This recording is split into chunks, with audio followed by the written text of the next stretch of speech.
અને અમદાવાદમાં અંતિમ દિવસના પ્રચાર માટે ઉમેદવારોના ધમપછાડા. ભાજપનો અંતિમ ઘડીનો પ્રચાર. જોધપુર વોર્ડમાં ભાજપના ઉમેદવારોએ રેલીનું આયોજન કર્યું. પ્રચારમાં વેજલપુરના ધારાસભ્ય અમિત ઠાકર હાજર રહ્યા. આ બાઇક રેલીમાં મોટી સંખ્યામાં ભાજપના કાર્યકર્તાઓ જોડાયા. ત્યારે ભાજપનો આ અંતિમ ઘડીનો પ્રચાર. એમએલએ અમિત ઠાકર પણ આ રેલીમાં તેમની સાથે જોડાયા. પ્રચારનો ધમધમાટ શરૂ કર્યો છે. જોકે હવે ઘડીઓ ગણાઈ રહી છે. કલાકનો એ સમય બાકી છે. જોધપુર વોર્ડમાં બાઇક રેલીનું આયોજન કરવામાં આવ્યું.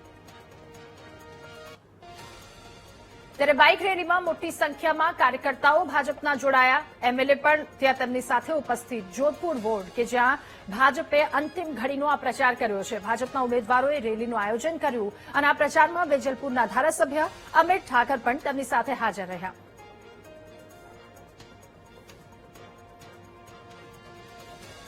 અને આ સાથે બુલેટિનમાં હાલ બસ આટલું જ. વધુ સમાચાર અપડેટ્સ માટે આપ જુઓ વીટીવી ન્યૂઝ. નમસ્કાર.